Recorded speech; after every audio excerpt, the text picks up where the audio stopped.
sesi pemaparan materi pertama, Mastering Literature Search and Selection.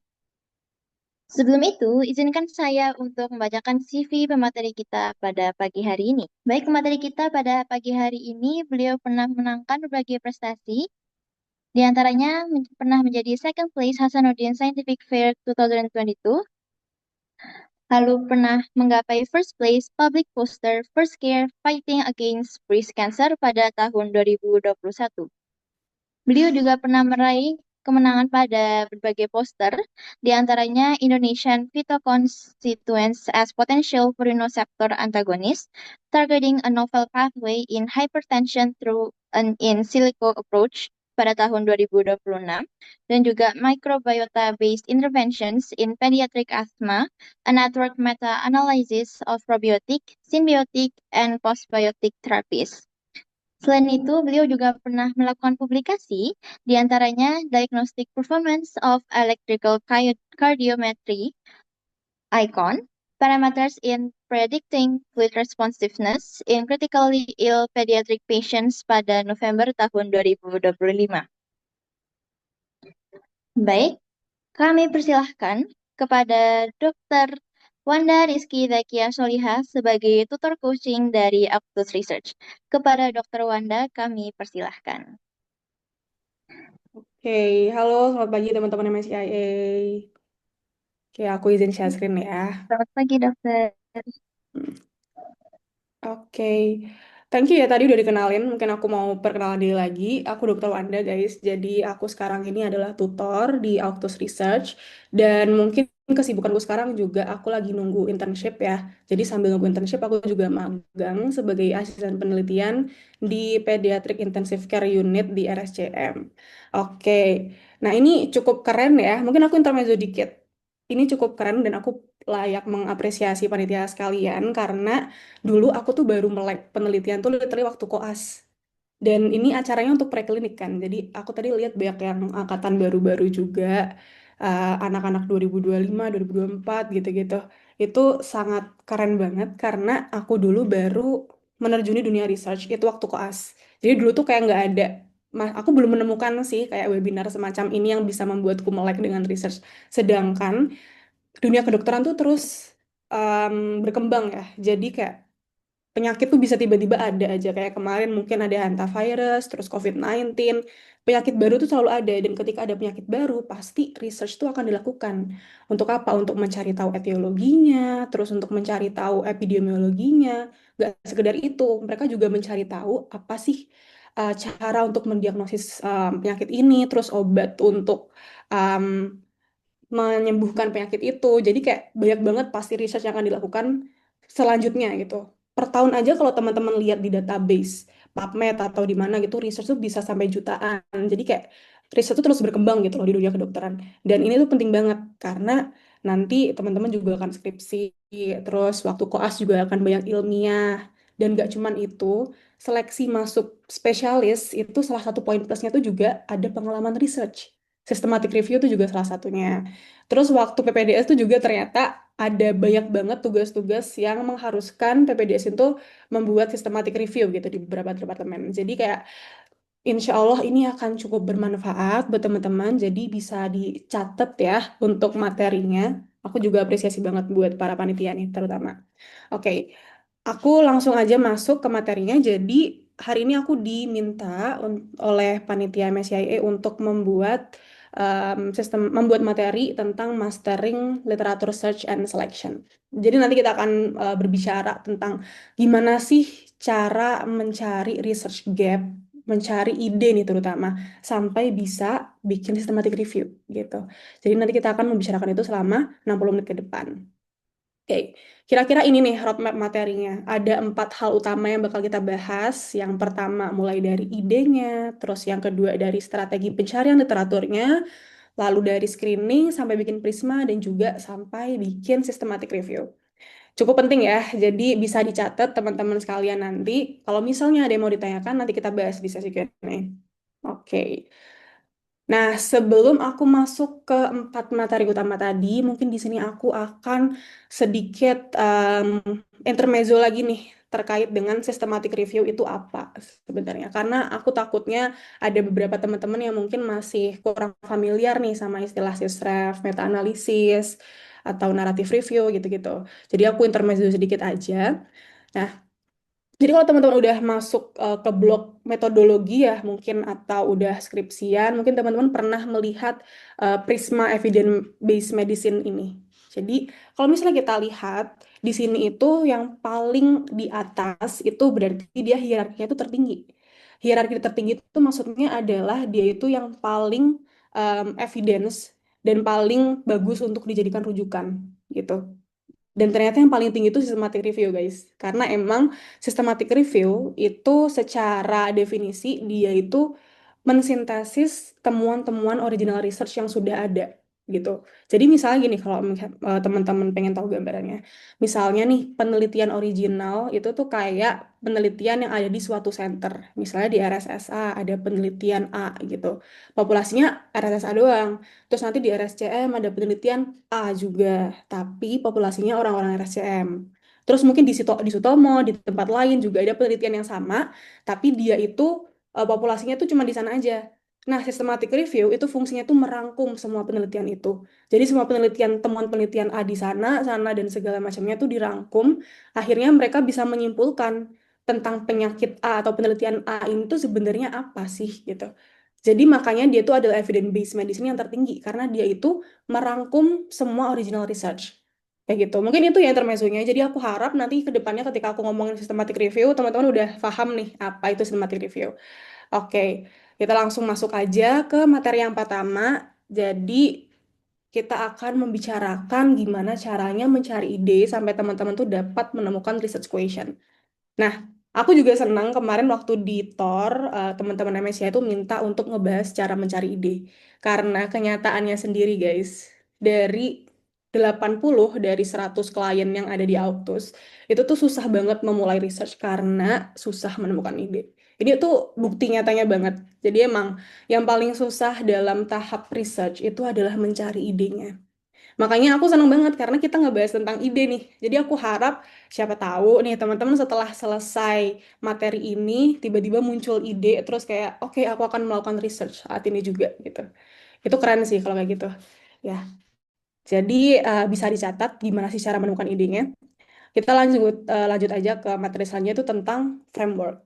Jadi sebelum aku mengajari teman-teman terkait gimana cara mencari ide, mungkin yang paling penting untuk teman-teman pahami adalah tentang framework dalam penyusunan research question.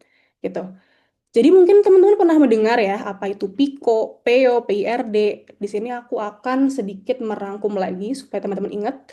Jadi dalam suatu penelitian itu pasti ada suatu pertanyaan kayak kita ingin mencari tahu sebenarnya tuh apa sih yang terjadi gitu. Kayak misalnya apakah penyakit A disebabkan oleh kondisi A gitu kan. Misalnya kayak gitu. Nah, itu namanya research question. Dalam menyusun research question, kita itu harus membuat framework yang baik supaya lebih terarah, lebih sistematis gitu. Dan framework yang ada itu kurang lebih itu ada tiga guys. Ada PICO, PIRD, sama PO. Nah, kita mungkin bahas satu-satu dulu ya. Maksudnya apa sih? Apaan sih Pico? Apa sih PO gitu?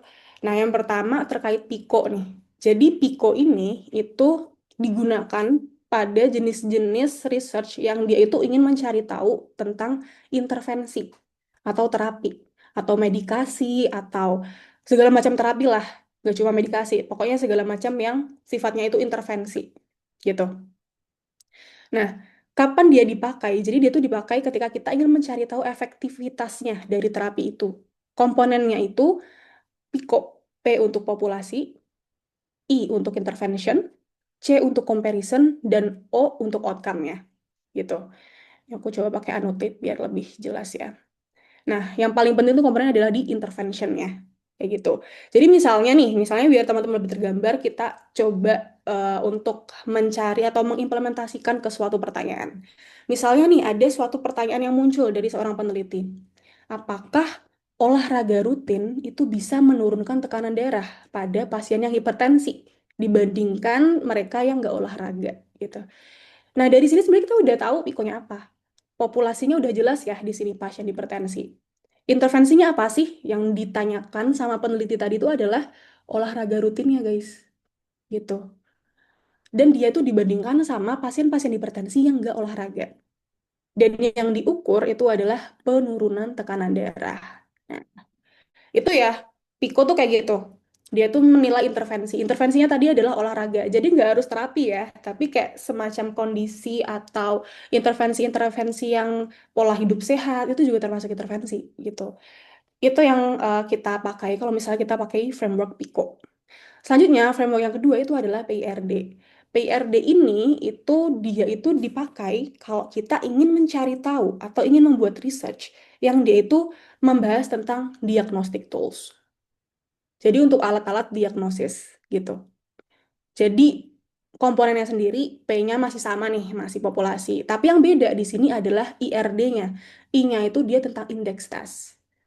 Terus R-nya itu tentang reference test. Mungkin yang lebih familiar buat teman-teman, reference test itu maksudnya gold standard testnya gitu. Jadi waktu semua alat diagnosis itu pasti ada gold standarnya, kayak mana yang paling bagus gitu. Nah, reference test itu adalah gold standarnya. Itu yang kita bandingkan dengan indeks test yang ingin kita cari. Dan D-nya itu adalah diagnosis of interest gitu. Supaya lebih kebayang lagi, kita coba nih ada suatu contoh research question. Misalnya nih, kemarin waktu COVID-19, tiba-tiba ada peneliti yang ingin meneliti tentang seberapa akurat sih sebenarnya rapid antigen test ini untuk mendiagnosis COVID-19 jika dibandingkan dengan gold standarnya. Gold standarnya apa yang kemarin? RT-PCR. Ya, jadi gold standar buat mendiagnosis COVID-19 itu sebenarnya PCR. Tapi kalau kita pakai PCR untuk mendiagnosis itu pasti kemarin anggarannya membludak ya, karena tuh mahal dan dia tuh cukup lama untuk prosesnya. Jadi kemarin tuh ada yang membuat rapid antigen test ini. Tapi sebelum diujikan untuk mendiagnosis orang-orang dengan yang diduga COVID-19, tentunya kita perlu melakukan uji dulu, nah, kan gitu kan. Nah, ujinya itu kita bisa pakai uji diagnostik ini, gitu.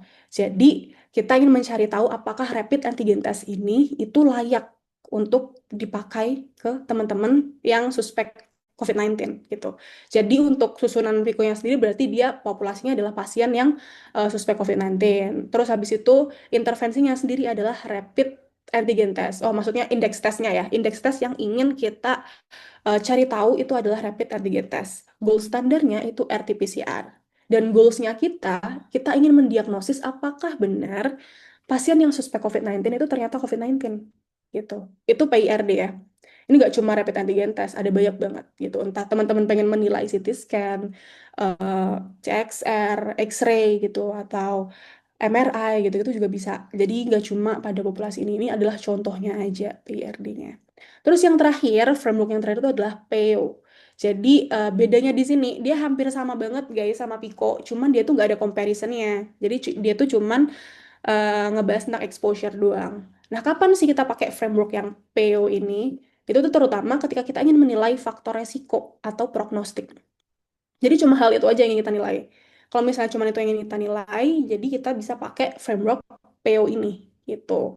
Nah, misalnya nih di sini ada suatu contoh pertanyaan lagi dari penelitian, apakah merokok meningkatkan resiko hipertensi pada orang dewasa? Kayak gitu ya. Misalnya ini adalah research question-nya. Terus yang mana sih sebenarnya PO-nya? PO-nya itu adalah populasinya orang dewasa, exposure-nya atau faktor resiko yang ingin kita teliti itu adalah merokok. Dan yang ingin kita ketahui adalah kejadian hipertensinya gitu. Sesimpel itu. Jadi itu tadi adalah tiga framework yang teman-teman harus pahami nih sebelum teman-teman mencari research question gitu supaya teman-teman lebih terkotak lagi, lebih sistematis lagi idenya. Jadi ada baiknya teman-teman itu membuat framework dulu. Kayak gitu. Jadi ada pertanyaan dulu, bikin frameworknya dulu, biar nanti itu implementasinya lebih mudah. Kayak gitu. Jadi ada tiga ya, sejauh ini yang paling mudah untuk teman-teman pahami itu ada tiga jenis framework. PICO untuk intervensi, PIRD untuk diagnostik, dan PO untuk faktor resiko atau exposure. Gitu. Itu buat frameworknya. Nah, sekarang kita baru nih mencari tahu gimana sih caranya untuk mendapatkan ide gitu ya. Oke, kita next slide dulu. Nah, kita akan mengarahkan nih, mencoba untuk membuka jendela eh, wawasan teman-teman gimana caranya untuk mencari ide. Terutama topiknya kali ini adalah literatur search ya, jadi systematic review. Jadi aku di sini akan mengarahkan teman-teman untuk gimana sih caranya mencari ide, terutama saat mau membuat systematic review, gitu ya. Nah, jadi yang pertama banget itu adalah kita harus tahu satu bidang dan satu masalah klinis yang paling kita minati. Itu yang paling penting. Jadi jangan sampai teman-teman tuh masih bingung bidang yang ingin diteliti itu apa. Yang penting banget, minimal banget, kalaupun nggak punya ide, teman-teman tuh harus udah ada bidang yang ingin diminati. Yang diminati gitu. Maksudnya bidang yang ingin diteliti. Setidaknya gitu. Nah, setelah itu, setelah misalnya aku udah punya nih bidang yang ingin aku teliti, aku juga udah ada nih masalah klinis yang sebenarnya aku ingin teliti. Tapi harus diapain nih? Aku harus gimana supaya aku bisa menyusun PICO atau PEO atau framework research question yang bagus gitu. Nah, caranya ini adalah sebuah cara yang sebenarnya selalu kita terapkan ke klien-klien Auctus dan ke aku sendiri tentunya ketika aku mencari ide. Nah, caranya teman-teman bisa banget langsung aja buka database. Database penelitian kayak PubMed, Scopus, Science Direct. Tapi di sini aku sangat menyarankan PubMed ya, karena PubMed itu adalah database yang paling gede sebenarnya. Jadi teman-teman bisa buka PubMed dan teman-teman cari aja keyword dari bidang penelitian yang teman-teman mau. Jadi yang pertama itu ya udah bidang yang teman-teman minati dulu. Misalnya nih, aku nih contohnya di sini adalah pediatri kardiologi. Aku langsung tulis aja di sana, tapi jangan lupa menerapkan filternya dulu. Karena kita kan masih identifikasi yang awal nih, jadi kita kasih filter dulu. Filternya apa? Filternya adalah teman-teman harus cari gimana trennya selama 1 sampai 5 tahun terakhir. Untuk mempersempit sebenarnya enakan 1 tahun terakhir sih, cuman supaya lebih banyak aja bisa 1 sampai 5 tahun terakhir nih. Aku kasih filter 1 sampai 5 tahun terakhir dan juga jangan lupa ditambahin filter only systematic review gitu.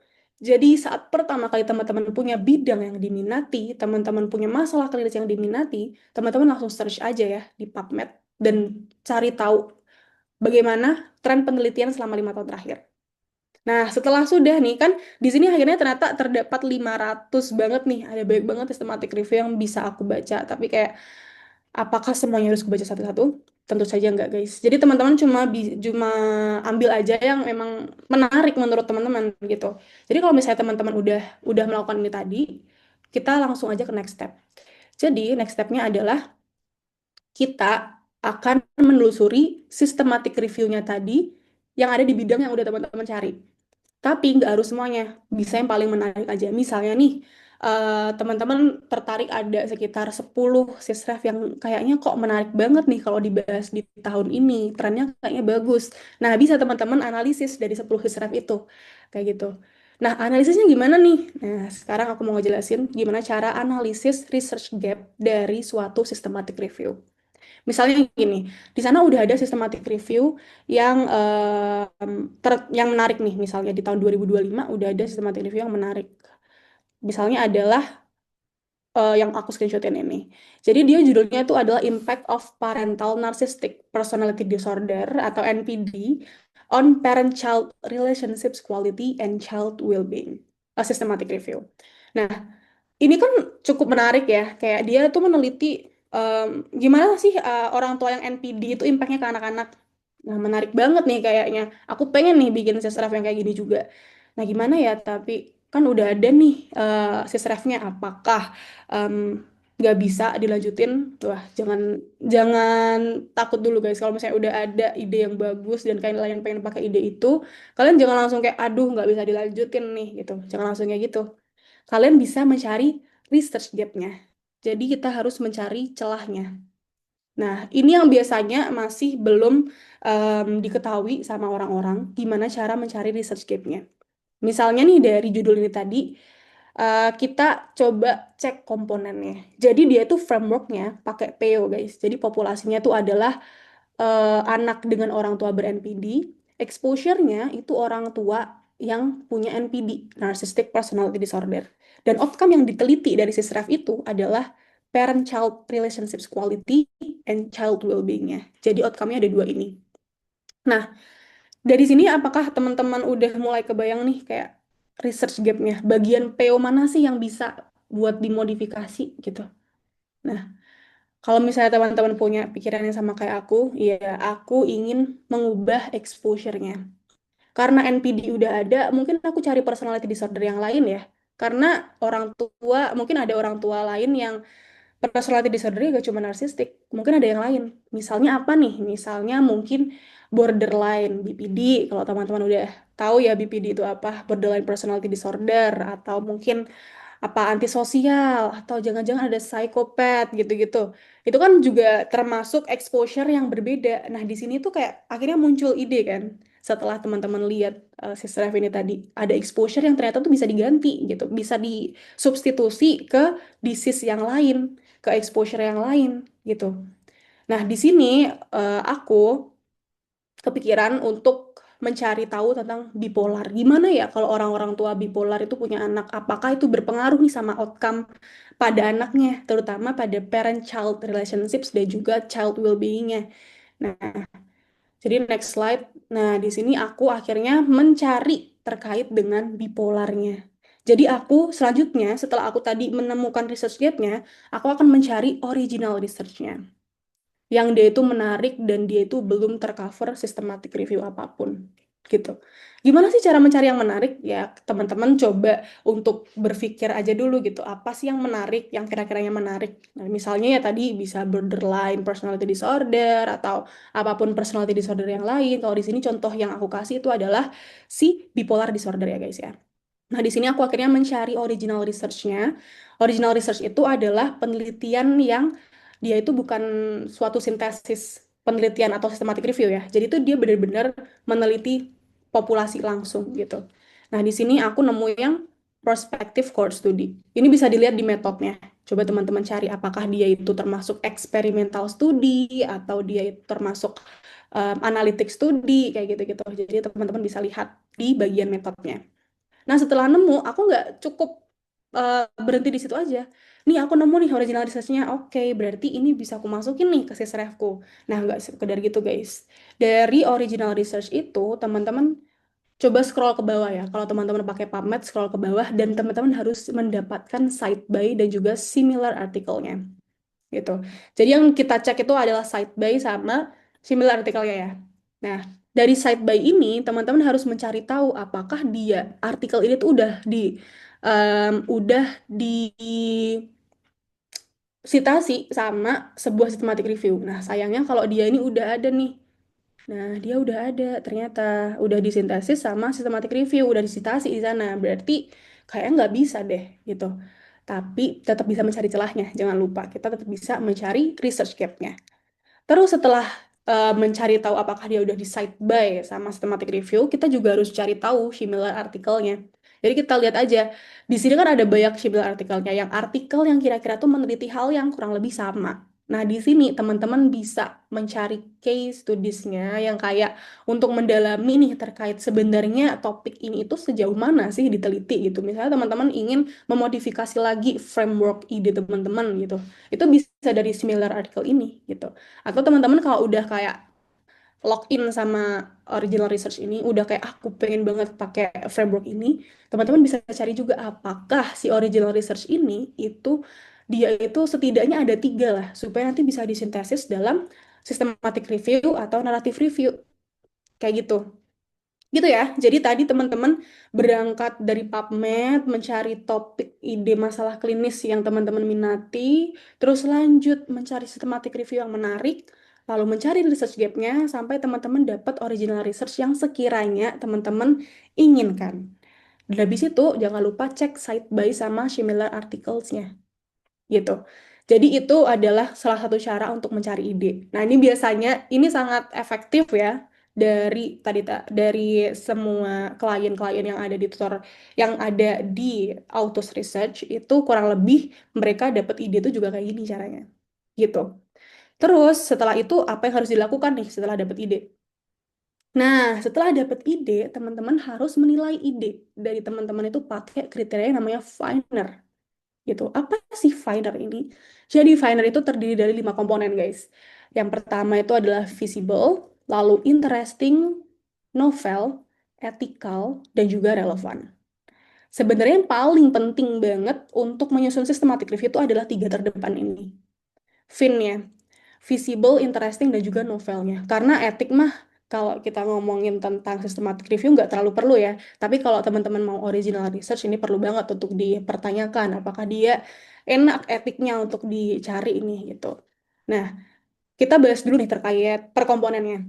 Pertama visible. Visible tuh apa sih dok? Dah, visible ini itu tuh maksudnya adalah jumlah studi originalnya teman-teman yang tadi sudah inginkan itu tuh lebih dari 3 gitu. Jadi nggak terlalu banyak dan nggak terlalu luas juga. Lebih dari 3 itu insya Allah cukup gitu. Karena minimal banget artikel dalam systematic review itu ada 3 guys. Gitu. Nah, selanjutnya setelah visible kita juga harus mencari tahu tentang apakah dia ini interesting, apakah dia itu punya implikasi klinis yang jelas gitu, apakah dia itu secara framework dia itu bisa menjawab suatu permasalahan klinis yang bagus kayak gitu. Itu yang interesting. Dan yang terakhir adalah novelnya. Novelnya tuh simple sih sebenarnya. Apakah sudah ada penelitian dengan framework yang sama? Apakah udah ada systematic review dengan framework yang sama? Kayak gitu. Tiga hal ini, FEN, visible, interesting, dan novelnya ini itu tuh penting banget untuk teman-teman cari tahu dulu sebelum teman-teman bener-bener login dalam ide tersebut. Kayak gitu ya. Nah, untuk etiknya udah aku sebutin tadi. Etiknya tuh jarang jadi masalah kalau systematic review. Karena kan kita hanya mensintesis penelitian-penelitian yang sudah ada gitu. Kita nggak membuat penelitian baru. Jadi etiknya nggak perlu dihiraukan gitu. Terus yang R-nya juga relevansi. Ini relevansinya kita bisa cari tahu juga apakah sebenarnya dia tuh masih relevan ya untuk diteliti. Ya gitu aja. Itu ya terkait Venner. Nah, tapi di sini ada sebuah tips juga nih dari aku. Jadi, untuk memvalidasi novelty dan juga feasibility dari sebuah ide yang udah teman-teman login itu tadi, kalian bisa pakai AI research tools. Jadi, bisa pakai Gemini, bisa pakai Grok, Consensus untuk mencari tahu apakah dia itu visible, apakah dia itu punya original research yang lain gitu. Dan apakah dia novel, apakah dia itu sudah ada systematic review atau penelitian yang sama sebelumnya. Jadi itu teman-teman perlu cari tahu kan. Dan kadang itu kita sering terlewat. Nah, disinilah kita bisa meminta bantuan AI. Kalau yang dari saran aku sih yang paling bagus tuh Claude sebenarnya. Jadi kalian bisa pakai bantuan AI untuk kayak aku udah ada topik ini nih. Aku sekarang lagi mencari tahu apakah dia layak untuk dijadikan sysref. Coba tolong bantu aku untuk menilai visibility dan juga novelty-nya. Itu bisa banget, itu nggak apa banget. Karena kan idenya dari teman-teman kan. Teman-teman cuma mau recheck terkait visibilitas sama novelty-nya tadi. Nah, itu is okay banget. That's okay. Jadi, teman-teman bisa pakai bantuan itu supaya nggak terlewat. Karena kan kita kalau cari-cari artikel sendiri, itu kan agak susah ya menemukan yang sesuai gitu. Jadi bisa bisa banget pakai bantuan AI research tools. Kayak gitu guys. Nah, itu untuk gimana cara mencari ide gitu. Jadi kurang lebih itu ya cara-cara untuk mencari ide. Aku harap dari itu tadi teman-teman sudah punya gambaran nih minatnya di bidang apa, terus kayak pengen untuk mencari ide yang seperti apa, frameworknya kayak gimana gitu. Itu tadi terkait ide. Nah sekarang kita lanjut ke yang kedua. Roadmap materi yang kedua itu adalah strategi pencarian literatur. Jadi kayak tadi kan kita sudah bicara nih terkait idenya. Kalau misalnya udah ada ide, kita udah login, udah pengen banget memakai ide itu, apa yang selanjutnya kita lakukan? Nah, yang selanjutnya kita lakukan adalah mencari literaturnya. Kita mencari original research-nya untuk nanti kita sintesis dalam suatu narrative review atau literatur review atau systematic review gitu. Nah, gimana sih caranya? Jadi yang pertama-tama banget itu adalah kalian harus menentukan kriteria inklusi dan eksklusinya. Dan itu sebenarnya enak banget, guys. Jadi ketika teman-teman sudah punya Piko, teman-teman tuh udah bisa tergambar banget kriteria inklusinya apa. Karena kriteria inklusinya ya kurang lebih ya sesuai banget sama komponen Piko yang sudah teman-teman tetapkan. Gitu. Gitu. Itu untuk kriteria inklusi. Jadi selanjutnya juga teman-teman juga bisa memasukkan desain studi atau studi desain yang dia tuh relevan dengan pertanyaan teman-teman. Misalnya teman-teman cuma pengen eksperimental studi atau kayak RCT, clinical trial gitu-gitu. Terus teman-teman mungkin juga bisa cuman case report aja yang dimasukin, itu juga bisa banget. Jadi desain studinya harus teman-teman tentukan juga gitu. Terus habis itu adalah rentang tahun dan bahasa. Nah, ini juga penting banget. Jadi teman-teman kadang itu nggak boleh untuk memasukkan literally semua penelitian. Dari tahun 90-an teman-teman masukin itu juga kadang itu kurang relevan gitu. Jadi teman-teman bisa bikin kriteria inklusi di sini. Jadi kriteria inklusinya bisa teman-teman tetapkan, teman-teman pengen rentan tahun berapa aja gitu. Dan selanjutnya teman-teman juga bisa mencari tahu tentang bahasa yang ingin teman-teman masukkan. Misalnya teman-teman ya udahlah berbagai macam bahasa nanti aku translate itu juga nggak apa-apa. Atau misalnya teman-teman kayak nemu sebuah artikel yang dia tuh bahasanya Perancis dan kayak apa sih ini mau teman-teman exclude juga nggak apa-apa. Jadi bahasa rentan bahasa yang ingin teman-teman cari itu juga bisa ditentukan gitu. Karena nggak semua artikel penelitian tuh dalam bahasa Inggris loh guys. Jadi kayak ada yang bahasa Indonesia only, ada juga yang dia bahasa Cina pakai Hanggulnya China gitu juga banyak. Jadi kayak bisa teman-teman tetapkan aja kriteria inklusinya. Teman-teman tuh pengen bahasa apa. Misalnya biasanya tuh English text only gitu.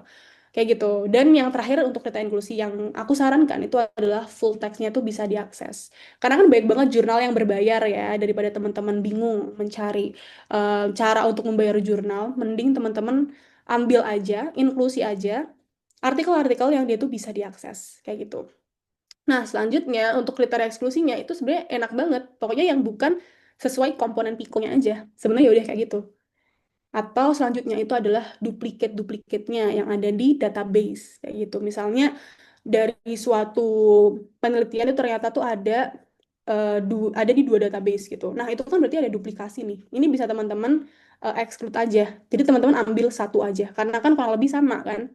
Kalau penelitiannya sama ya, kalau doi-nya sama, itu bisa diambil salah satu aja. Kayak gitu. Terus yang kedua itu kalau dia bukan studi primer. Studi primer tuh gimana sih? Studi primer tuh yang dia tuh benar-benar penelitian ya guys. Jadi yang kita masukkan dalam systematic review itu adalah studi primer yang dia tuh benar-benar penelitian, benar-benar analitikal, benar-benar eksperimental atau deskriptif yang benar-benar terjun ke pasien langsung. Kalau dia ternyata adalah sebuah editorial, opini, biasanya itu bukan karena itu tuh hanya menjawab sebuah penelitian aja, opini editorial editorial atau opini teks gitu sebenarnya cuma menjawab atau menanyakan terkait dengan original research yang ada gitu. Jadi ini nggak perlu. Atau mungkin abstract conference. Jadi kadang itu abstract conference itu juga bisa untuk disubmit loh. Jadi kayak ini harus hati-hati juga kalau abstract conference doang dia nggak submit full text-nya, berarti harus di-exclude gitu. Karena sering banget mungkin teman-teman yang sudah sering mencari tahu nih buat PBL, buat apa kalau nemu abstract conference itu nggak boleh masuk ya. Karena dia hanya abstrak aja. Dia belum terdaftar bener gitu. Terus selanjutnya adalah populasi atau pikonya lah nggak sesuai, populasi nggak sesuai. Teman-teman pengennya tadi adalah populasinya anak-anak, tapi ternyata ada artikel buat orang dewasa. Ya jelas itu di-exclude aja. Terus data luaran atau outcome-nya itu nggak bisa diekstraksi gitu. Itu adalah contoh dari kriteria eksklusi yang bisa teman-teman exclude gitu ya. Tapi intinya banget guys untuk mapping di kepala teman-teman, kriteria inklusi itu yang sesuai sama Piko sesuai sama framework yang udah teman-teman terapin di awal. Kalau eksklusi itu berarti yang nggak sesuai sama pikonya. Kayak gitu. Itu simpelnya. Terus sebenarnya setelah teman-teman dapat ide, sebelum teman-teman melakukan screening, teman-teman tuh harus mendaftarkan idenya teman-teman tuh di Prospero. Which is ini tuh sebenarnya kayak proposal gitu sih. Kalau teman-teman pernah melakukan penelitian atau membuat makalah ya. Jadi ini kayak proposal gitu sih sebenarnya. Jadi dia itu isinya itu sebenarnya cuman kayak bab 1 sampai bab 4 dari skripsi gitu. Cuman proposal aja yang intinya tuh teman-teman tuh ingin mengajukan penelitian ini sebagai systematic review gitu. Jadi teman-teman tuh ngelok idenya teman-teman supaya nggak dipakai orang lain dan supaya terdaftar gitu. Nah, nanti kalau sudah disetujui sama Prosperonya, teman-teman bisa lanjut. Kayak gitu aja. Nah, saya kita nggak ngebahas Prospero secara detail ya, kayak cara pembuatan dan lain-lainnya. Kalau misalnya teman-teman pengen tahu nih, mungkin bisa nanti belajar sendiri atau coba join Autos supaya nanti bisa dijelaskan juga lebih lanjut terkait dengan Prosperonya. Oke, gitu ya. Tadi setelah udah dapet ide, silahkan teman-teman tentukan kriteria inklusi dan eksklusinya. Gitu. Nah, habis itu gimana nih? Apakah berhenti sampai situ? Big no guys, kita masih ada step selanjutnya gitu. Jadi selanjutnya kita akan mencari artikel-artikel di database gitu kan. Tadi udah punya Pico, selanjutnya kita akan mencari artikel di database-nya apa aja yang bisa kita pakai. Nah, biasanya kalau misalnya kita ngomongin Cochrane Handbook ya, jadi systematic review itu ada handbooknya ya dari Cochrane dan itu udah official banget. Kita di sini yang aku sampaikan tuh kurang lebih sesuai sama yang ada di dalam handbooknya sana.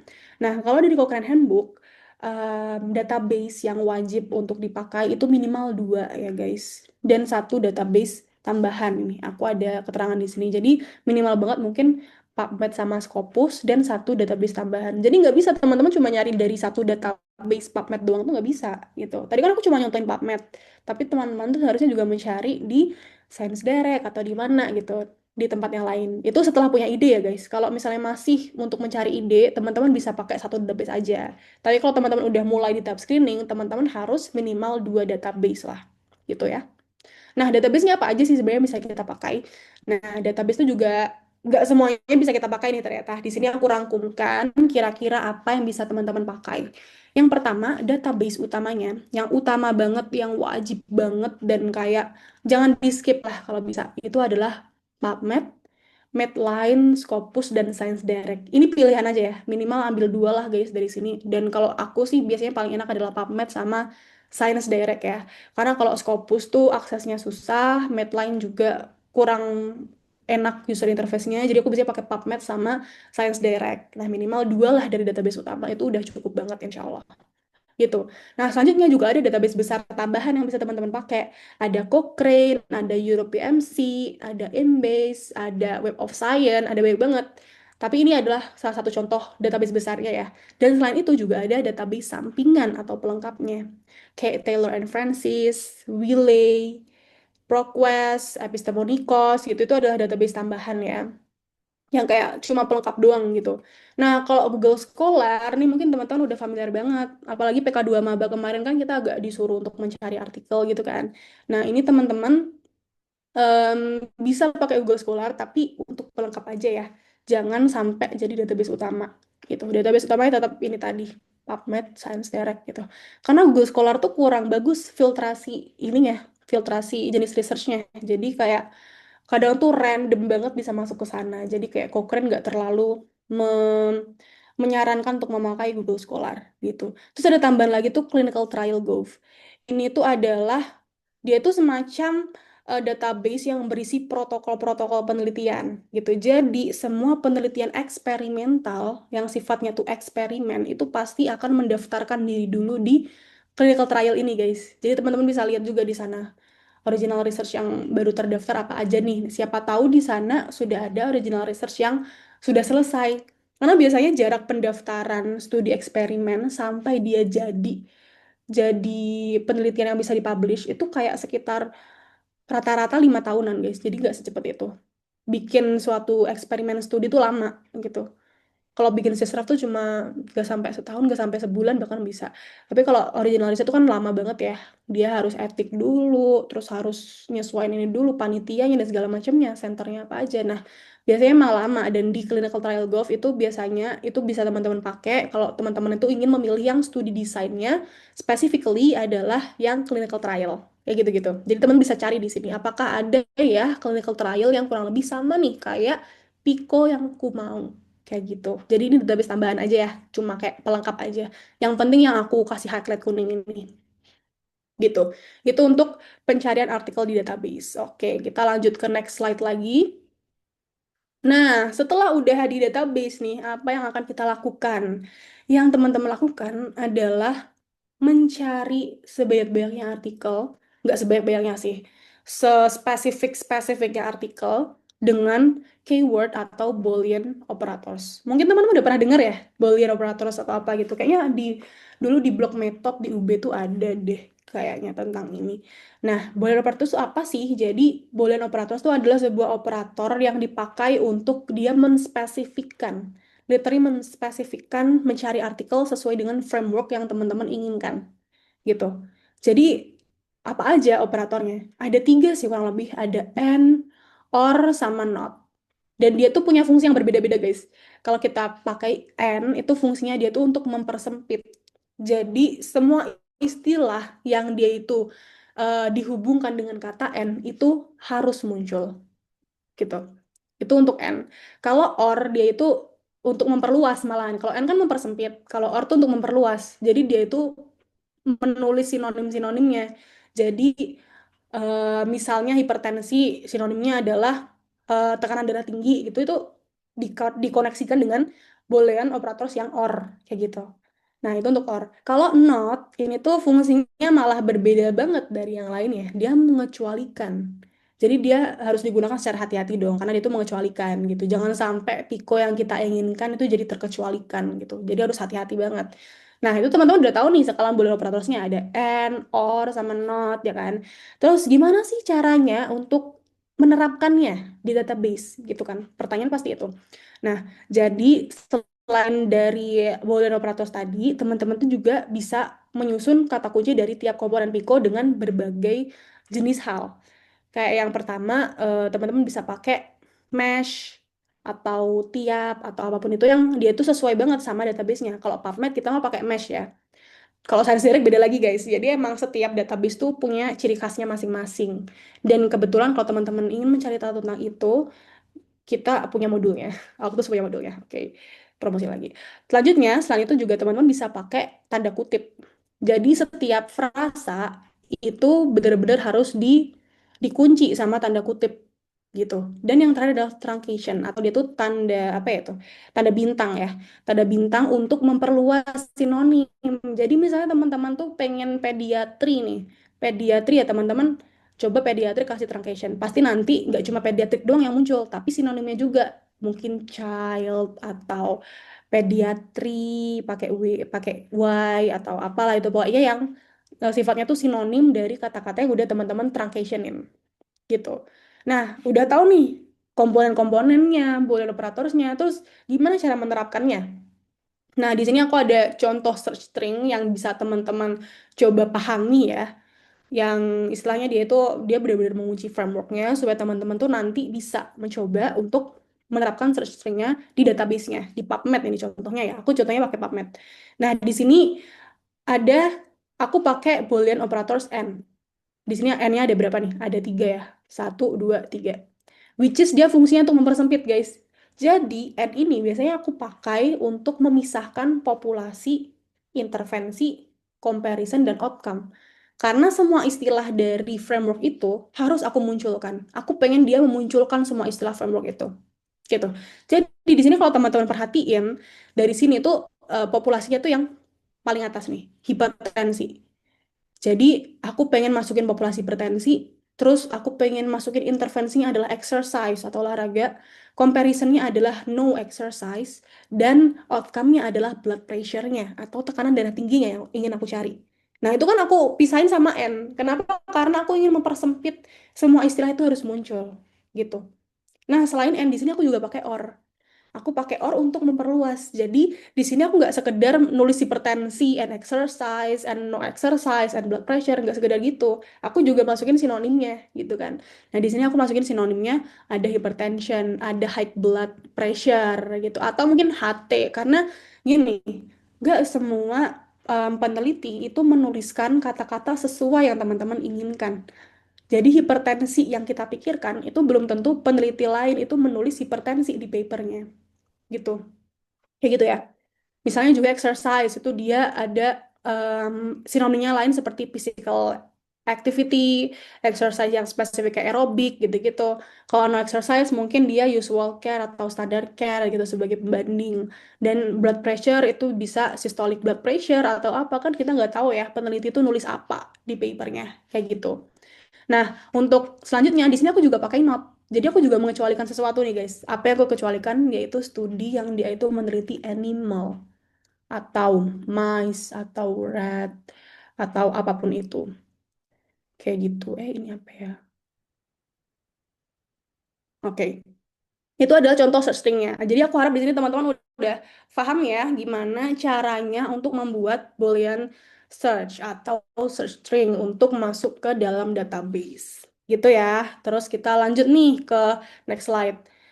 Nah, tadi kita udah mencari tahu tentang gimana caranya screening atau identifikasi dengan pakai Boolean search, terus cara ngelog dari Pico atau framework teman-teman pakai kriteria inklusi dan eksklusi, sekarang kita masuk ke screeningnya. Jadi setelah tadi teman-teman identifikasi berbagai macam jenis artikel pakai Boolean search tadi, kita masuk ya ke screening sampai nanti teman-teman bikin Prisma kayak gini. Kayak gitu. Oke, ini udah materi ketiga nih. Jadi aku harap teman-teman masih fokus ya. Kita lanjut. Oke, jadi screening yang paling aku sarankan itu pakai Ryan, guys. Karena gini, setelah teman-teman memasukkan Boolean operators atau Boolean search di database, itu biasanya tuh munculnya tuh banyak banget. Bisa sampai ribuan. Nah, kalau sampai ribuan tuh teman-teman harus mengecilkan lagi ya untuk search stringnya supaya lebih spesifik. Diperluas lagi keywordnya atau gimana supaya lebih sedikit lagi. Terus kan tadi kan teman-teman juga nggak sekedar mencari di satu database, tapi di berbagai macam database. Nah, karena itu daripada teman-teman kayak identifikasi satu-satu, mana nih yang sesuai Pico-nya, mana yang sesuai sama frameworkku. Daripada kayak gitu, teman-teman mending masukkan aja ke Ryan. Jadi kalau baru dengar Ryan mungkin bisa mencari tahu ya tentang Ryan itu apa. Jadi Ryan itu adalah sebuah AI ya sebenarnya, tapi dia bukan AI yang benar-benar kayak ChatGPT atau apa gitu enggak. Dia cuman membantu untuk merapikan aja sih sebenarnya. Jadi dia ini ngebantu kita untuk melakukan screening, terutama untuk systematic review gitu. Jadi tadi setelah teman-teman udah nih, udah bikin Boolean search, terus abis itu udah ditaruh di database, misalnya ada di 5 database gitu ya. Habis itu teman-teman export semua citasinya. Jadi citasinya doang yang diekspor, jangan download full text-nya.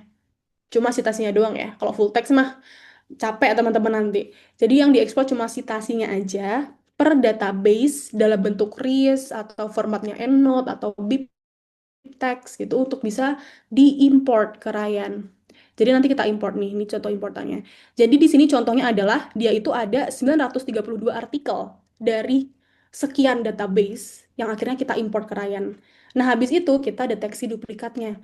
Dan ini tuh sangat dideteksikan sama si Ryan. Jadi Ryan tuh karena dia AI, dia bisa mendeteksi duplikasinya kayak gitu. Nah, setelah udah dideteksi duplikasinya, teman-teman bisa lanjut ke screeningnya kayak gitu. Jadi setelah tadi teman-teman udah Boolean search, udah mencari database, teman-teman selanjutnya import ke Ryan-nya, terus deteksi duplikasinya, dan habis itu teman-teman bisa lakukan start screeningnya kayak gitu. Terus setelah itu screeningnya gimana? Nah, screeningnya nanti akan dilakukan di tab yang ini, guys. Nah, gimana caranya? Jadi screeningnya itu sebenarnya simple ya, kurang lebih. Yang teman-teman lihat itu ada tiga ini doang. Jadi yang pertama itu judul sama abstrak tuh biasanya aku jadikan satu. Jadi title dan abstrak itu aku screening bersamaan. Apakah dia sesuai sama Pikoku? Biar nggak pusing ya. Jadi title sama abstrak aja dulu gitu. Nah, setelah itu baru screening full text-nya. Kayak gitu. Dan biasanya guys, hal ini tuh minimal banget yang diizinkan sama Cochrane itu minimal tuh 2 reviewer. Jadi nggak boleh sendiri ya. Jadi teman-teman tuh harus mengajak temennya gitu. Jadi harus ada 2 reviewer untuk melakukan screening dari artikel-artikel yang sudah ditemukan dari database tadi gitu. Jadi nanti bisa dilakukan dengan cara blind mode biar nggak ada bias. Nah, di Ryan tuh bisa blind mode juga, keren kan? Jadi kita nggak tahu kerjaan teman kita, padahal kita bekerja di workspace yang sama, gitu. Itulah enaknya pakai Ryan, begitu biar nggak ada bias juga, karena di blind mode-in. Begitu. Nah, gitu tadi ya, itu proses screeningnya. Jadi yang pertama teman-teman lihat judul dan abstraknya, setelah itu baru full text-nya, gitu. Terus sekarang kita ngomongin prismanya ya. Nah, sebenarnya Prisma Flow Diagram ini yang teman-teman lihat di sini itu tuh sangat menunjukkan bagaimana proses screening teman-teman gitu. Dan inilah yang membedakan systematic review dengan review yang lain karena dia terscreening secara sistematis dan semuanya didokumentasikan dalam suatu Prisma gitu. Nah, kita mulai dari yang pertama ya. Ini yang pertama itu terkait dengan identifikasi. Identifikasi itu tadi guys, ketika teman-teman masukin Boolean search ke masing-masing database. Nah, di sini misalnya nih pakai 4 database nih dari PubMed, ScienceDirect, terus ada Epistemonico sama EuroPMC. Nah, identifikasi ini itu adalah berbagai macam jenis artikel yang kita temukan di database. Totalnya ada berapa? Nah, ini ditulis di N. Di PubMed nemunya 213 dan seterusnya. Kayak gitu. Nah, habis itu teman-teman bisa masukkan ke Ryan itu tadi. Untuk apa? Untuk melakukan deduplikasi atau melihat duplikatnya. Nah, ini duplikasinya. Nah, kayak gitu. Oh ya, BTW, Prisma ini tuh udah ada ini ya, udah ada em, guideline atau patokannya lah ya di Cochrane. Jadi urutan ini tuh bukan kita yang bikin, tapi dari guideline-nya sendiri, dari guideline systematic review-nya dari Cochrane sendiri. Urutannya emang kayak gini. Jadi habis identifikasi, teman-teman identifikasi duplikasinya. Setelah duplikatnya udah dihapus, baru teman-teman screening. Screening yang pertama yang dilakukan itu adalah screening title and abstract. Nah, yang aku sebutin tadi kan, jadi setelah duplicate, yang pertama dilakukan adalah screening title dan abstract. Biasanya dengan screening title dan abstract, teman-teman tuh bisa mengeksklud banyak banget gitu dari ribuan artikel. Nah, di sini misalnya tuh yang dieksklud ada 754. Jadi menyisakan 38 doang. Lumayan kan? Banyak kan? Nah, dari 38 ini, selanjutnya kita lihat mana yang dia itu artikelnya itu ternyata nggak bisa diakses gitu. Kalau nggak bisa diakses itu tulis aja ada 11 nih misalnya kalau di Prisma ini ya ada 11 yang nggak bisa diakses. Berarti yang teman-teman bisa screening full text-nya itu cuma 27. Nah, ini adalah screening full text-nya. Jadi eligibility-nya itu adalah screening full text-nya. Jadi kita nilai kelayakannya. Kan tadi kita udah lihat framework-nya nih, udah lihat Pico-nya dari title dan abstract. Sekarang kita buka artikelnya satu-satu. Full text-nya kita buka satu-satu. Jadi di sini penulis ini itu dia ngebuka 27 artikel satu-satu, menilai apakah ada yang nggak layak, yang akhirnya dikecualikan. Ternyata ada yang salah nih, screening tools-nya ada yang salah ada ada yang nggak sesuai sama yang penulisnya inginkan gitu. Dan ternyata akhirnya cuma ada 20 final artikel yang diinklusi. Dan inilah yang nantinya akan teman-teman lakukan ekstraksi data sampai teman-teman dapat result, sampai teman-teman akhirnya bisa menerbitkan suatu systematic review. Jadi ada 20 artikel yang akan teman-teman ekstraksi, yang akan teman-teman baca secara detail. Ini kalau dari contoh Prisma ini ya. Kayak gitu misalnya. Jadi gitu ya guys, cara membaca prismanya. Terus ini udah selesai nih dari terkait prisma. Kita tadi udah bicara tentang ide, sudah udah tahu caranya mencari ide, terus habis itu udah tahu caranya bikin research question, terus udah tahu caranya mencari artikel-artikel, identifikasi artikel pakai Boolean research, Boolean search atau Boolean operator atau search string di database. Habis itu kita udah melakukan screening juga, udah selesai. Tinggal ekstraksi datanya. Nah, sayangnya di sini ekstraksi data nggak bisa kita bahas ya karena udah mepet banget nih waktunya. Kayaknya habis ini udah selesai nih waktunya. Jadi kita langsung aja ke gimana sih caranya merangkai artikel-artikel temuan tadi sampai dengan jadi systematic review yang utuh gitu. Nah, di sini aku bahas singkat aja. Jadi, setelah teman-teman tadi menemukan berbagai macam jenis artikel untuk direview, itu kan teman-teman sebenarnya nggak berhenti di Prisma tadi. Teman-teman masih ekstraksi data-data secara detail dari masing-masing artikelnya. Teman-teman masih ekstraksi satu-satu di sana, dan habis itu barulah teman-teman menemukan hasilnya. Teman-teman bisa menyimpulkan dari berbagai macam jenis penelitian, sebenarnya bagaimana sih si Pico atau framework yang teman-teman buat tadi, research question yang teman-teman buat tadi, itu kan baru muncul setelah teman-teman ekstraksi data-data dari masing-masing artikelnya. Nah, setelah udah muncul ekstraksinya, data-data kesimpulannya, teman-teman bisa bikin full text-nya, bisa bikin systematic review-nya.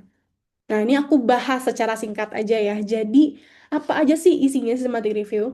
Nah, systematic review itu isinya itu kurang lebih sama guys, sama skripsinya teman-teman, sama original research-nya teman-teman, atau tinjauan pustakanya teman-teman, itu kurang lebih sama gitu. Jadi dimulai dari introduction. Tetap harus dimulai dari background yang penting. Di sana isinya pasti urgensinya, latar belakangnya, sampai research question-nya. Jadi kayak pendahuluan, terus kayak em, apa namanya biasanya kalau di skripsi itu kayak rumusan masalah, terus sama tujuannya, kayak gitu. Tujuan membuat ini tuh apa sih? Itulah di introduction. Terus metodenya. Metodenya tuh ya metode yang kita bahas tadi. Jadi selama ini kita membahas metodenya guys. Mulai dari strategi pencariannya, database yang kita pakai, kriteria inklusi dan eksklusi yang kita pakai. Itu nanti masuknya ke methods. Terus habis itu result. Nah result ini isinya apa aja? Misal tuh isinya ya Prisma tadi. Terus ada lagi risk of bias nih belum kita bahas. Terus ada juga hasil temuan systematic review dan juga meta analisisnya kalau misalnya ada. Habis itu baru kita lakukan diskusi, terus kita konklusikan, dan habis itu kita juga bisa tulis rekomendasinya, kayak implikasi klinisnya, terus rekomendasi penelitian selanjutnya. Siapa tahu nih dari research kita nih, ternyata bisa terbit suatu obat yang disetujui nih untuk guideline, misalnya kayak gitu. Karena biasanya dari guideline-guideline pengobatan yang teman-teman mungkin sudah pernah baca, itu juga terbitnya itu dari systematic review kurang lebih gitu. Jadi kita bisa menyimpulkan nih obat apa yang paling bagus itu dari systematic review juga guys. Jadi itulah kerennya systematic review karena dia literally mensintesis berbagai macam jenis penelitian yang ada. Kayak gitu. Oke. Nah, jadi guys sebenarnya selama 1 jam ke belakang tadi kita tuh ngebahas em, tentang ide dan juga strategi pencarian kan. Which is sebenarnya kalau di Autos Research itu tuh kita punya 7 days modul systematic review. Jadi kita punya modul yang dia itu literally 7 days banget nih, bisa dilakukan selama 7 hari gitu. Nah tadi kita itu cuman belajar untuk day one dan day two-nya guys. Kita cuma ngebahas tentang idenya sama gimana cara pencariannya sampai dengan screeningnya.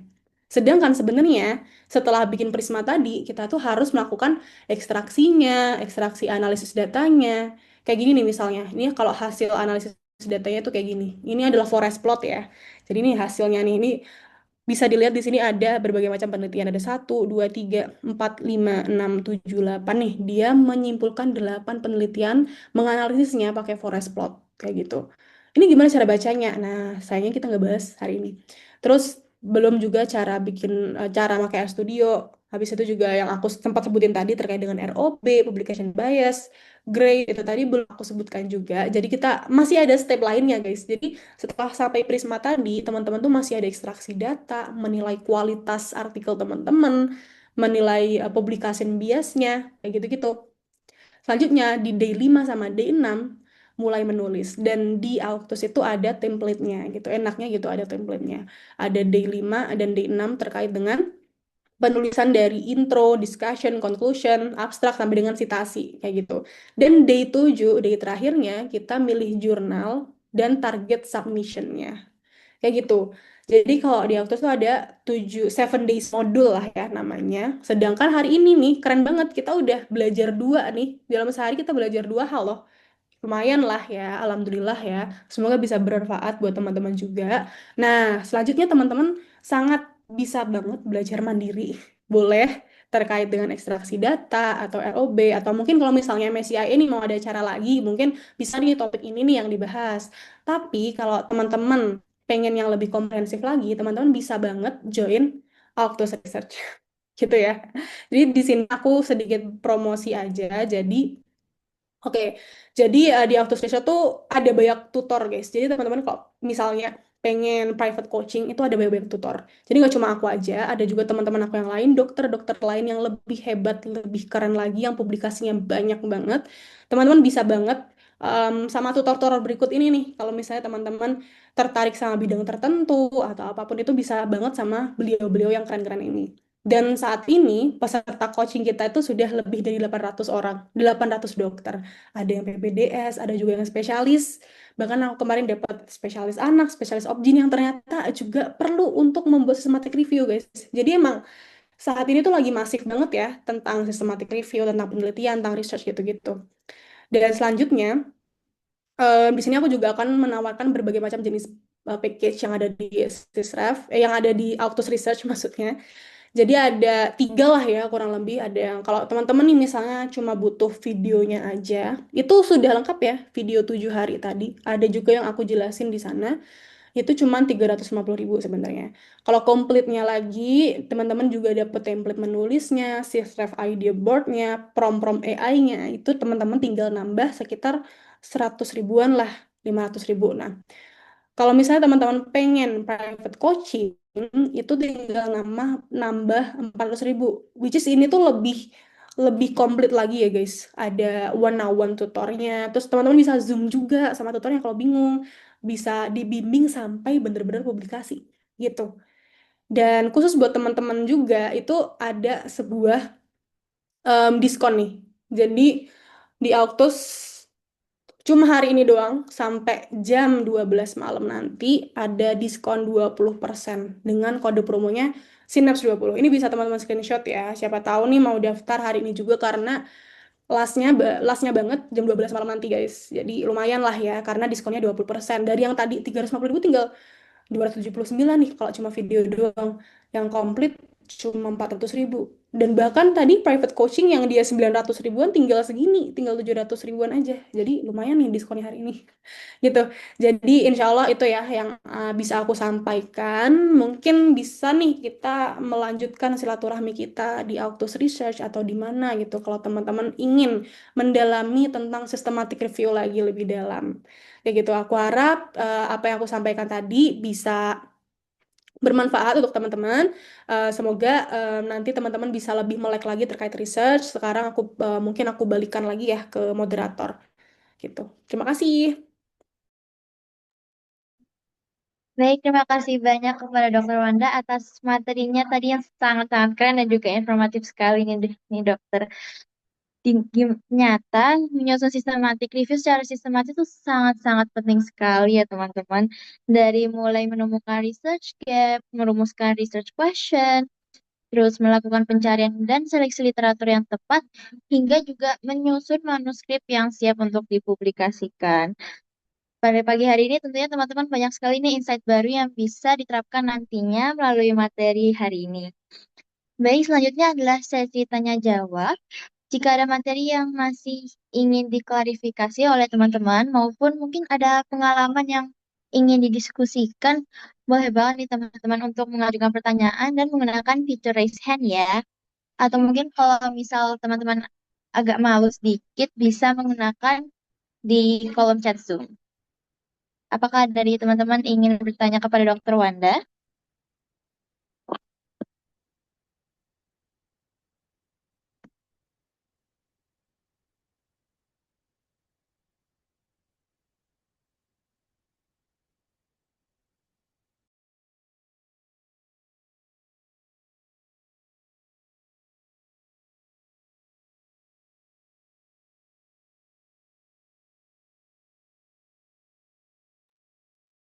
Atau mungkin dokter saya ingin bertanya dokter. Jadi untuk research gap tadi yang sudah dijelaskan, apakah kita bisa menemukan yang benar-benar masih relevan dan mungkin belum diteliti oleh peneliti lain kah dok? Oke, thank you ya Naila atas pertanyaannya. Gimana tadi pertanyaannya terkait dengan research gap ya? Iya kak. Ya, dok maaf, mohon maaf. Oke, kalau panggil aja kan nggak apa-apa, oke. Aku juga alumni UB. Aku juga alumni MSCIA, BTW, dulu aku di Skopi. Terkait dengan research gap ya, tadi pertanyaan research gap, apakah dari research gap itu benar-benar bisa mencari yang belum ada sisanya, begitukah?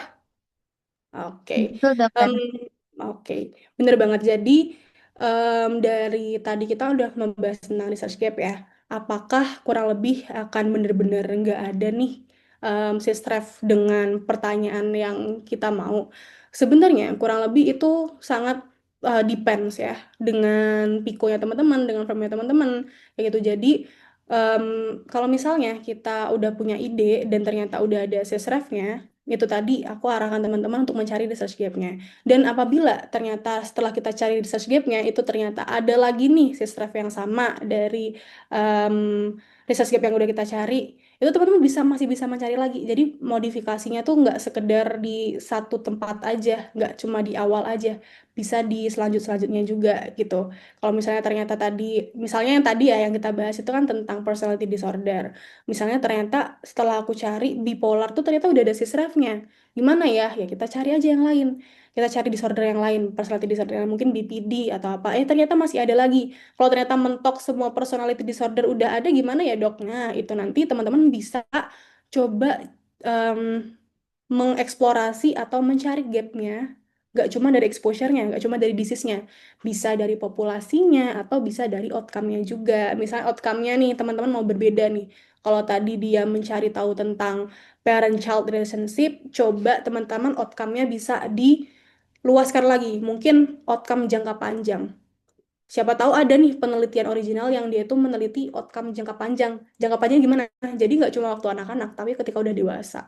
Siapa tahu nih ternyata setelah dewasa anak-anak yang tadinya punya parent yang NPD itu NPD juga saat dewasa kayak gitu. Jadi ada banyak banget yang bisa teman-teman cari, nggak cuma di exposure-nya, tapi outcome-nya juga, populasinya juga kayak gitu. Mungkin nggak cuma parent-child relationship ya, mungkin bisa kayak guru dan murid atau yang lainnya kayak gitu. Jadi insya Allah ada banyak banget gap yang bisa teman-teman cari gitu. Kalau misalnya ternyata udah ada sisref-sisrefnya. Kayak gitu Naila, kira-kira apakah menjawab? Iya, dokter sudah menjawab, dokter. Terima kasih banyak, dok, atas jawabannya. Oke.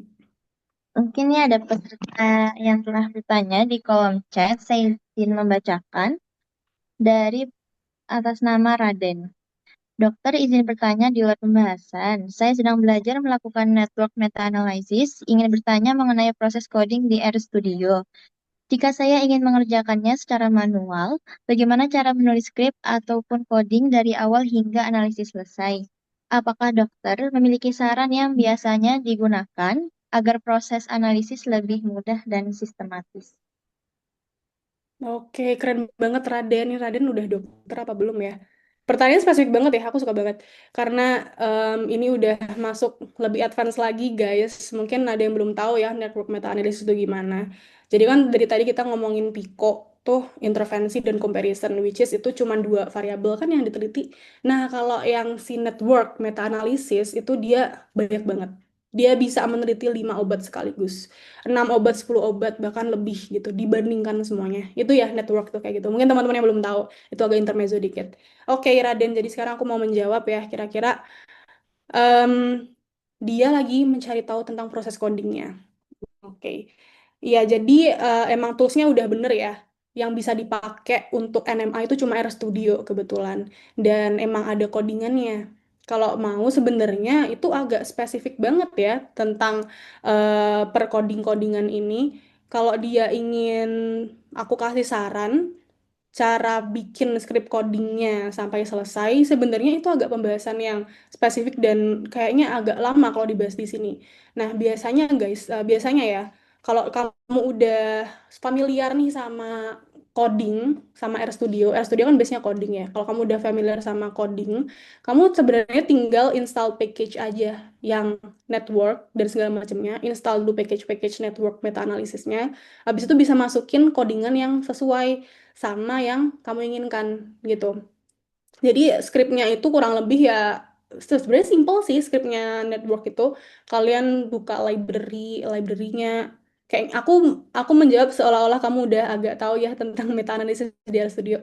Jadi kalian udah tinggal tulis skrip dari library sampai dengan skrip untuk apa namanya NMA-nya. Jadi skripnya itu spesifik ya, codingnya itu spesifik banget apa aja. Sesuaiin aja sama data yang kamu ada, yang kamu punya, atau dataset yang kamu punya, kayak gitu. Nah, sebenarnya juga kamu bisa banget minta bantuan AI untuk membuatkan skrip. Tapi skripnya tuh cukup panjang ya, jadi kamu bisa banget minta bantuan. Biasanya itu yang bagus tuh Claude atau mungkin ChatGPT itu sebenarnya bagus ya untuk skrip, untuk bikin skrip coding. Nggak cuma RStudio, tapi semua jenis coding tuh biasanya teman-teman aku yang dari IT juga pakainya tuh ChatGPT gitu-gitu untuk mencari tahu skrip gitu-gitu, skrip untuk codingan.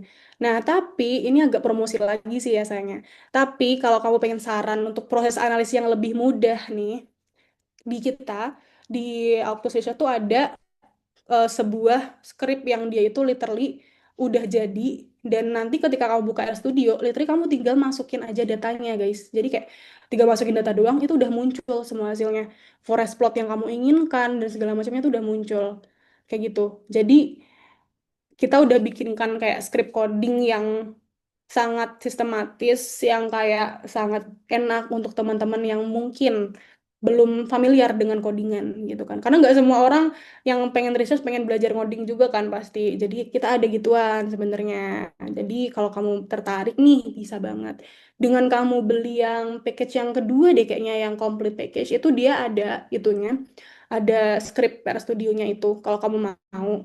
Tapi kalau kamu pengen yang kayak Kalau kamu cinta ngoding, cinta codingan banget, kayak bisa banget ya kita ngobrol kali. Karena aku bisa banget mengajari kamu cara mengoding dan segala macamnya untuk NMA terutama. Kalau kamu pengen yang benar-benar dari nolnya. Gitu, semoga menjawab ya Raden ya. Bentar, apakah dokter memiliki saran yang biasanya digunakan agar proses analisis lebih mudah dan sistematis? Ya itu tadi sih kurang lebih ya. Jadi kalau terkait codingan mah, insya Allah bisa kamu cari tahu skripnya pakai bantuan AI boleh. Kalau kamu punya base skripnya. Atau ya itu tadi bisa banget kamu beli saja di Auto Research karena ada juga skripnya yang udah kita punya kayak gitu. Atau kalau kamu lebih pengen deep lagi belajar codingan, mungkin nggak cuma NMA kan, ada banyak banget guys codingan tuh. Penelitian Sistref tuh nggak cuman meta analisis, NMA dan lain sebagainya ada banyak banget. Nah, kalau misalnya ada hal-hal lain yang teman-teman pengen tahu, bisa banget nanti ke tutor coachingnya langsung karena aku juga kemarin beberapa kali juga mengajari codingan juga ke beberapa klienku. Nggak cuman yang NMA, ada juga yang dia hazard ratio, ada yang dia tuh metanya korelasi. Kan baik banget ya. Itu bisa banget kalau kamu pengen pengen tahu gitu. Mungkin begitu ya, kurang lebih. Semoga menjawab ya Raden. Ya, aku balikin ke Naila. Baik, terima kasih dokter atas jawabannya. Ini ada tersisa satu pertanyaan lagi, dokter. Saya izin baca dari Kamela Dilis Bahira. Misi mau tanya dok, kalau di Autos apa bisa request tutor untuk private coaching? Aku tertarik pada pediatrik. Tutornya bisakah untuk mengarahkan? Dan apakah klaimnya benar-benar unlimited dan bisa dibimbing via konsultasi chat dan Zoom-nya? Oke, thank you banget ya. Kamila atas pertanyaannya tentang ini ya, gimana kalau misalnya mau join Autos Research dan pengen private coaching ya ini. Nah, jadi tadi kan aku udah nunjukin nih guys. Jadi coach tutor yang ada di Autos ada baik banget nih. Di sini nih ada banyak pol dan dia punya bidangnya masing-masing. Ketika teman-teman pengen join tutor coaching di Autos, itu tuh udah ada kayak apa ya, CV-nya tuh kayaknya juga ditampilin gitu. Dia bidangnya apa aja. Kalau teman-teman pengen kardio itu bisa ke dokter ini, pengen pediatri bisa ke dokter ini gitu. Jadi di sana tuh udah jelas banget teman-teman pengen pengen spesifik ke bidang apa itu tutornya udah direkomendasikan gitu kalau dari kita. Nah, kalau misalnya kamu bertanya juga terkait kan klaimnya unlimited nih, beneran unlimited nggak? Nah, insya Allah unlimited untuk satu publikasi. Jadi kayak per publikasinya itu benar-benar unlimited kayak kamu pengen Zoom berapa kali pun sesuai dengan kebutuhan ya itu akan dibantu kayak gitu. Kalau juga teman-teman kayak pengen WhatsApp, pengen konsultasi via WhatsApp secara terus-menerus juga bisa banget sangat dibantu. Terus juga akses dari modulnya, dari video, dari prom dan segala macamnya itu juga unlimited. Insya Allah sampai bertahun-tahun ke depan sampai kakek nenek masih bisa buka teman-teman tuh. Jadi insya Allah unlimitednya beneran ya. Dan apakah bisa dibimbing via konsultasi chat dan Zoom? Bener banget, sangat bisa. Karena memang proses coachingnya kalau di Autos itu lebih ke chat via Zoom atau chat via WhatsApp maksudnya atau Zoom jika diperlukan kayak gitu. Jadi bisa banget kalau mau via konsultasi chat atau Zoom aja juga bisa kayak gitu. Begitu mungkin semoga bisa menjawab ya, Kamila. Baik, Oke. terima kasih dokter atas jawabannya.